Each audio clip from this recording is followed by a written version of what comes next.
So your beauty doesn't come by being afraid, does it? And your beauty doesn't come by being angry. Your beauty comes by opening to the love and the light that is always present. And let that be what you feel into. Let that be what you see and think about. And let that which has bothered you wash off you as quickly as possible. Now, I know some people find this extremely difficult to do, but little by little, the tide can turn. Little by little, you can feel a different way. Little by little, you can expect things to go better. Little by little, your heart can open to the world again. Little by little, we can heal and we can grow. And so it doesn't have to be done in one step. Happy to be here, aren't you? I think it's an amazing time in this world. Many people are recovering from all sorts of things, but at the same time, so many things are unfolding that are beyond our understanding at this point. I really think the trick to the whole game of life is not so much what's happening out there, though, but what's happening here. And if you can learn to manage this, I think your experience of the outer world will be radically different anyway. Because basically, it's not exactly a neutral palette. It has colors and textures in it. But our opinion of it, our perception of it, and the things we think about it deliver not the truth of what's out there, but what we can grok from it, what we experience from it. And our experience can be different than the person next to you, or certainly if you have a room like this, there's a kaleidoscope of experiences based on the same data. Although that's not actually true, because you know your senses can only take in a small portion of what's going on. And so we're always filtering it, and we tend to filter it toward the way we believe things are. Have you ever been surprised by something and you had just looked at it but you didn't see it? Just a few minutes ago I was looking for the flowers in the kitchen, and I looked around and they weren't to be found until someone said, "They're over there." And there they were, like suddenly. Right? And so in so many ways we look around in the world and we think we have it. We think we understand, think we know what's there, what's what. Perhaps you're wrong. Perhaps you're not seeing the whole picture, maybe you're not even seeing part of it. And so learning to manage your feeling and thinking state is vital to having a lovely life, because you could take lemonade and make mud out of it. Or you can take lemons and make lemonade. And that's what I'd like to talk about today. Now the last few weeks we've been talking about this practice of looking for the one who's looking, to being aware of the awareness that is you and has been with you all the time. That is a beautiful practice, and one of the things it will do is it will take you from a state of being riding on the wave without any control to being in the place of witnessing what it is. And that can be quite relieving when the wave is pretty turbulent. It doesn't hurt when it's nice either. You can just hold the whole picture better when you're not thinking about I all the time. Like not thinking, I'm doing this, I'm doing that, but you're beginning to be the watcher who's watching it. Brilliant thing to do. I'm not here to change my mind. I think it's a great idea. I think you should do that. I'll leave the should in there. I really do think you should do that, you know? Because I think in a world where there's so much fluctuation, having this as a grounding spot in your being, it can be quite sane-making. That said, let me move over to this other side and say that what I think we can work on today, because we're just before Thanksgiving, is an attitude of gratitude, which is maintaining an attitude in your own being about everything that's happening, because perhaps you're wise enough to realize that everything that's happening in your whole experience is there for you. It's not against you, it's for you. It's for you to unfold. And one of the things to make that make sense is to realize that, death, which seems to put a period at the end of your existence, isn't really like that. It's just another doorway to something else. And if it's a doorway to something else, then it means that the game never stops. So you really have plenty of time to work it out. And things can be going badly right up to the last minute, and that might be your moment of awakening when you die. When you realize that everything that you thought was important has now just disappeared, and you're just that awareness that we've been looking at all along. And it liberates you to be courageous and bold in your life, because you're not so afraid you're not going to make it. You're afraid of losing, and you won't have a chance to recover, or your life has passed you by. Well, it's never passed you by. You're still in it and will be in it right on past your mortal existence. If you take that attitude, then it's easier to play hard, easier to play with courage, and with conviction that you will always win. Sooner or later, you always win. Now, the quickest way to win, though, I think, is like this. And I'm going to paint a picture of this somewhat. So, a few weeks ago we were talking about maxi-me and mini-me. And the thing that you can see up here on the stage is the mini-me. And the maxi-me is not visible. And you have the same situation going on, that you have a maxi-me, a whole connected to the divine self, of which you are inside of, and that is who mini-me is inside of, and that is held you and holding you all the time. Now, I'm going to use a few Christian phrases here, because Jesus was kind of onto this, it seems, from the writings, when Jesus said, it is the Father's good pleasure to give you the kingdom of heaven. The Father's good pleasure to give you the kingdom of heaven. One of the Bibles that I've read, which is kind of a modern version, says, what I'm trying to tell you is to relax, that your anxiousness is not helping. That what is true is that I, God, want to give you everything and make your life wonderful.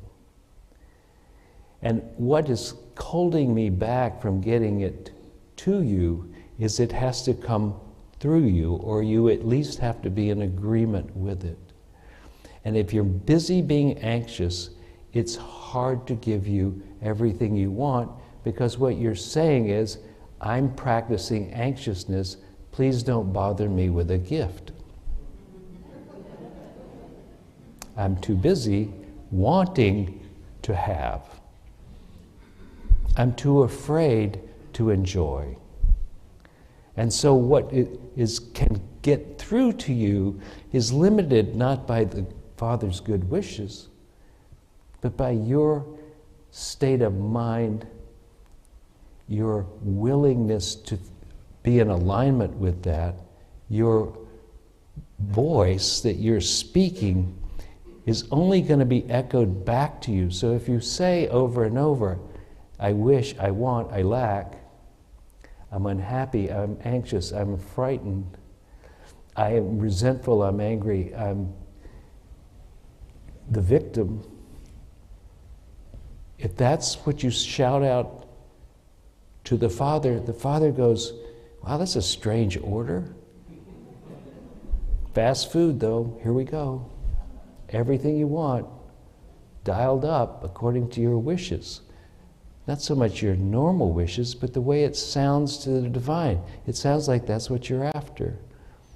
It says, I'd give it to you, I'd give you something better, but it seems like right now what you're doing is practicing anger, or victimhood, or sense of lack, or worry. And since this is a place where you can decide much of what happens in your life, by how you hold your attitude, that's what you get. And so the fastest way to get what you want is to be grateful. And to be grateful, just be grateful, period. Just have that as an attitude of gratitude. Now, there are some people you know whose main attitude is the world's against me. You know these people. They don't ever come here. But they can find something wrong with everything. Have you noticed?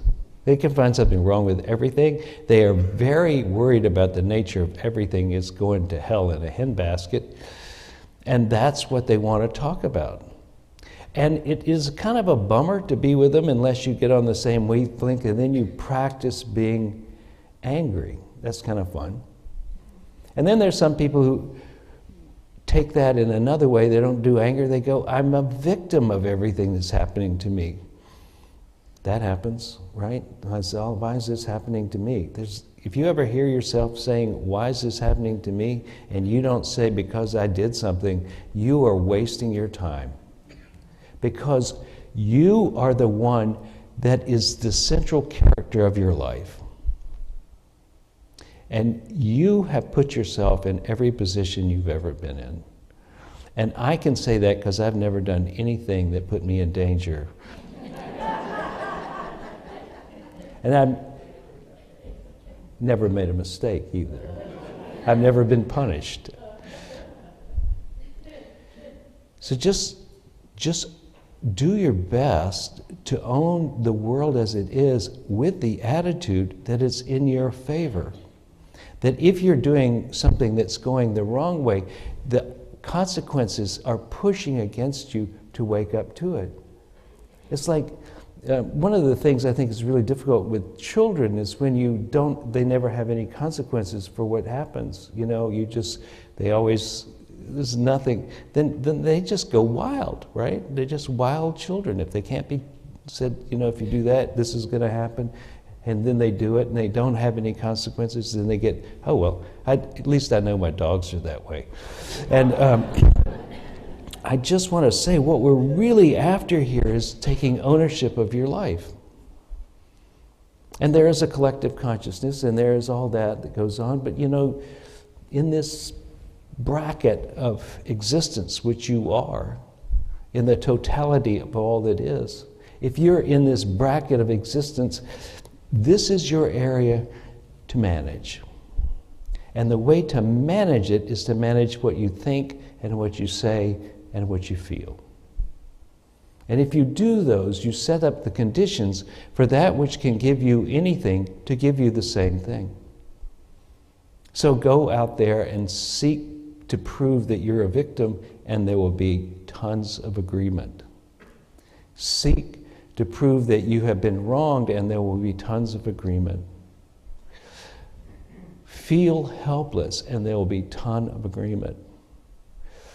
Okay, you've heard that before. You know that stuff. As you think it, so you become, and so it is. As you think, you are constantly praying. As whatever you think is the prayer you're praying. And if you say a prayer in 1 minute and then start back to thinking the old way, what's going to be heard is the constant thought. Now you can have a crummy thought for a little while, but don't repeat it, and that means nothing. But to continually repeat something over and over is going to give you the most likely way of getting that same thing again. So if you repeat, why me, you'll have more chances to ask that question. Or if you repeat, I'm grateful, you'll have more chances to have that. So let's be a little more dialed in, practical. Let's say you had a bad day. Do you know what I mean? And you had a bad day, and you have two choices, which is to come home and kick the dog, or yell at your spouse, or sulk, or something. Or you can just take a pause and let that settle. Now you may have something you need to feel until it goes away. You know how feelings are. If you actually sit with the feeling and stop telling the story, and you sit with that feeling, in minutes it will go away, it will change. It's just wanting you to experience it. So let yourself experience the feeling, which means feel the sensations, feel how it feels in your gut or on your face or however you feel it.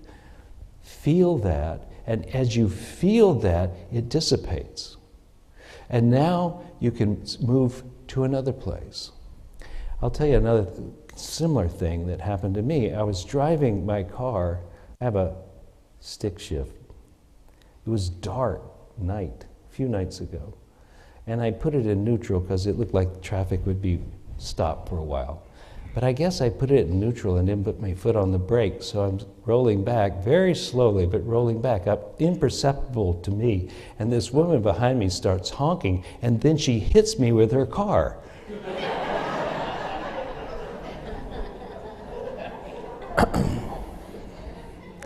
And I open the door to see what's going on. Why is she honking at me and hitting me with her car? And she goes, "Did you hear me honking?" I guess, yes, I did. "Well, you were rolling backwards." Oh, I said, "Well, I didn't know that." But she smeared me with energy. I don't hold it against her. She was pissed, right? But I felt it, and I went home, and I felt weird, and I went to bed, and I felt weird, and I woke up sometime in the night and felt weird, and I went, "Oh, that's not me. That's her on me." And so with that recognition, it just kind of fell away. It hadn't penetrated that deep, but it was on the surface, made me feel weird, but it wasn't that bad. And so I want to say that, manage your energy so that even if somebody smacks you, do you know what I mean? Either energetically or physically or something, notice it and clean it up. And be ready to bring your attitude back into a state of gratitude and peace. Because that's the world you want to inherit. The one that comes from that. If someone has had a hard time in life, I know this can sound rather weird to say this, that in somehow it's reverberating in your mind and your being back out and inviting it again. So the best thing you can do is deal with the trauma or the feeling state enough that you can have a fresh idea. And then actually have a fresh idea. Because if you go, "Why me? I just wish it was different," you're not getting a fresh idea. What you're getting is a repeat idea. And so this is a tricky little thing, because I think mental health involves two things. It involves dealing with it most of the time, not all the time, dealing with it in some way, and then moving away from it. And if you deal with it and don't move away from it, you're most likely, at best, got to neutral, and you didn't get to positive. And so I think one of the things you need to do is learn this art of feeling your feelings so they go away quickly. And you're there refreshed and ready to go. I've talked to somebody who was really upset about the election, my thought was, what they were saying was, "What do you think what should I do? I'm really upset." And I said, "Take a nap."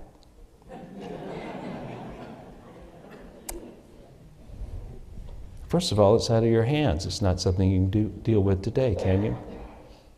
Don't ask yourself to do things you cannot do. Take a nap, reset, rest. If you are disappointed, rest. You may come a time when you can do something about the things you don't like. But if you're in the midst of wearing yourself out, worrying and being angry or frightened or whatever, you won't have the energy to play the game as well as you could. So my thought is, this world that you live in is really an echo chamber. And skillful means that you, as quickly as possible, begin to put out the very thing you want back. Don't wait until you are so inundated with the experiences of negative that you have forgotten how to do that. But feel the feelings, or do the exercise, or make action, or do something, get that thing over with, and then move directly toward the outcome you want. And see it, visualize it, feel it, consciously choose to feel it, and then trust and relax and wait till something good happens. So Jesus said, it's the Father's good kingdom to give you. He also said, the Father knows what you want before you ask, right?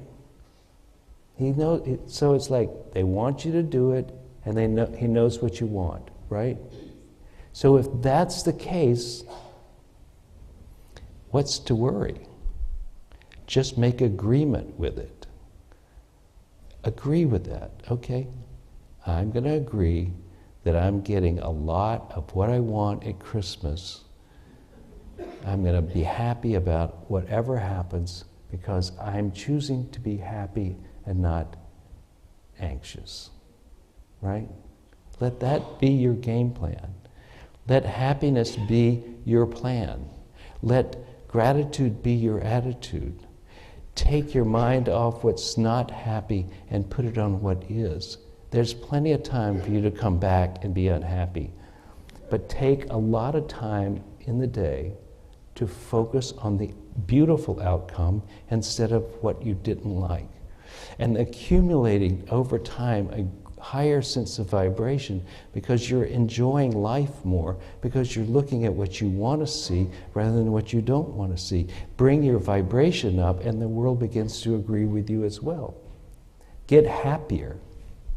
So instead of thinking that your job is to suffer, and we have had that drilled into us in the West for 1,000 years, instead of thinking your job is to suffer, think your job is to enjoy.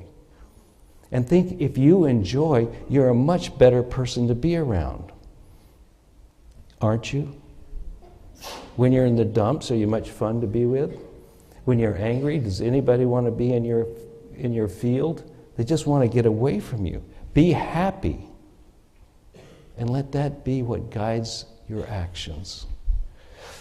Hafiz. We're on a Hafiz kick right now. And he's a pleasant fellow, pretty happy. This is It Felt Love. How did the rose ever open its heart and give to this world all its beauty? It felt the encouragement of light against its being. Otherwise, we all remain too frightened. So your beauty doesn't come by being afraid, does it? And your beauty doesn't come by being angry. Your beauty comes by opening to the love and the light that is always present. And let that be what you feel into. Let that be what you see and think about. And let that which has bothered you wash off you as quickly as possible. Now, I know some people find this extremely difficult to do, but little by little, the tide can turn. Little by little, you can feel a different way. Little by little, you can expect things to go better. Little by little, your heart can open to the world again. And little by little, we can heal and we can grow. And so it doesn't have to be done in one step. And you're not a failure if it's not happening yet. You're just on the journey that may take a while. So be of courage. Trust. Trust profoundly that you have all the time in the world it takes to get where you need to go. Trust that if you make little steps, each little step will be met at some point. Trust that there might be momentum against getting to where you want to go, and you may have to overcome it by persistence. But the truth is, if you are the divine in skin, nothing can resist you. And in the end, all will be well. Let us pray.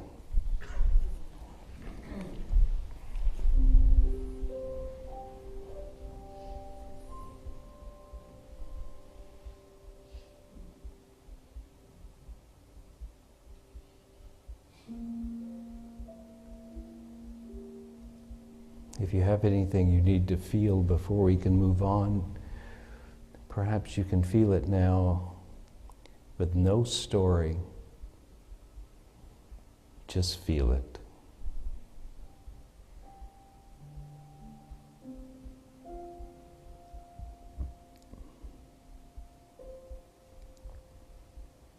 And while we may take not enough time for you to complete that, in this moment, that is the path. Feel your feelings with absolutely no discourse, no thoughts.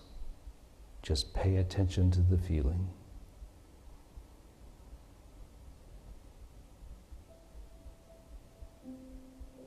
And once that's passed, choose where you would like to go next.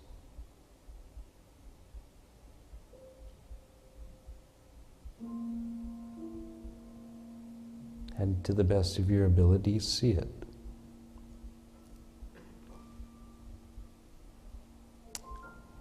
And then to the best of your ability, feel it.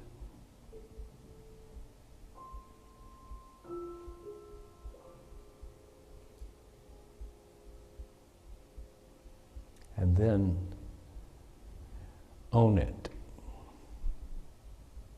And while it is not physically present, it is already present in that field of the maxi-me.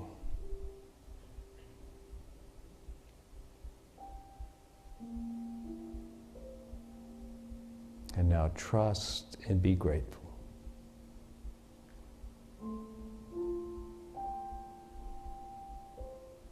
It is the Father's good pleasure to give you the kingdom. And so it is. Amen. I hope you got something out of today's service. We intend to bring you things that will help you in your life become more of who you want to be, give you the freedom of forgiveness and the hope of expectancy that your life will unfold in a way that brings you joy, happiness, and is a contribution to the world. If you would like to contribute to this ministry, please go to unitytriangle.org, hit the donate button, and it will lead you into an easy way of doing that. We thank you for your attention and look forward to seeing you again here.